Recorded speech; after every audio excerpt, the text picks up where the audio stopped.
Hello, I am Brandon Millett, VP of Marketing and Communications for the Philanthropy Roundtable, and I am so excited to be here with my colleague, Debi Ghate, our VP of Strategy and Programs, and the host of the Roundtable's brand new podcast, Can We Talk About It? This podcast has been in the works for months. We've been promoting it through all of our various vehicles. Debi's been banking some amazing shows, and now it's launch time. So, Debi, how excited are you to share these stories with our audience? I can't believe we're here. It is. I'm ready. I'm ready. I think the people who we've interviewed have been dying to share their stories, and we are so ready for this to go live, Brandon. I'm all in. Well, it's time. It's time. So let me ask you this. There were a number of different shows that we could have chosen relevant to the philanthropic sector. So why did you feel compelled to do this particular show at this particular time? It's a good question. So can we talk about it? That should be a pretty easy yes. But here's what's happening. It's more and more every day, keep hearing about how people are having trouble talking about it.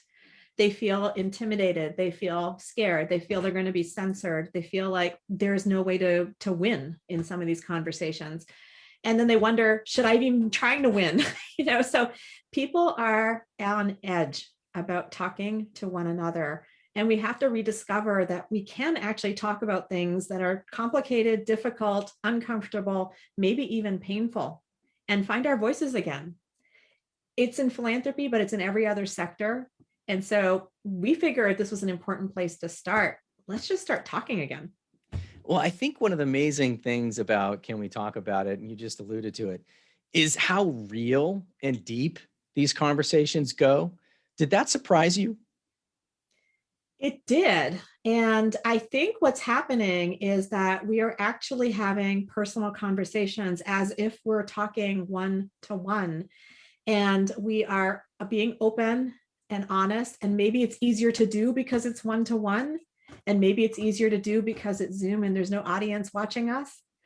But there is something happening in those conversations. I feel it too. I've been on the verge of tears sometimes in those conversations. I can sense the emotion in the people I'm talking to. But what I have loved about the show is even though we go there, we end up in a place where we are both laughing and thinking about how fun that conversation just was. So we've been talking about hard stuff, but somehow it's been okay. I'm honestly blown away by the guests you've interviewed so far, not only who they are, but what they're willing to talk about. So tell me about the first show that we're going to feature. Hey, the first show was one of those shows that I was actually fighting back tears during. And it's because the first show is so tied to a story that I remember hearing about, and it really made an impression on me. And it ties to the name of the show. So Theo Van Gogh was a filmmaker who was murdered in Amsterdam because of a film that he made. And as he was being, attacked by this assailant, he says, can't we talk about it? And I remember thinking, he's dying. And this is what he's thinking about is, can't we still talk about it? And I remember thinking, yes, the answer is always, yes, we can talk about it. Or it should be, yes, we can talk about it. And so Ayaan Hirsi Ali is the author of the work that Theo Van Gogh was actually illustrating and making the film about. Ayaan is my first guest. And this is a very personal moment for her, a personal moment between us, because she knew about the name of the show and we have a chance to talk about it. And her answers are actually uplifting and not dark at all. When you think about what prompted the conversation, her answers really are full of hope. And I feel that hope. I think that Theo Van Gogh was absolutely right. We can talk about it. And in a sense, what we are doing is honoring the legacy of people like him. Every time we talk about it, we are actually paying tribute to that approach and to the fact that, yes, our voices do matter and we can learn from one another. We're not always going to agree, but we can talk. Absolutely. So obviously a very memorable moment from that first interview that we're releasing. What are some other memorable moments you've had from the shows that you've done so far?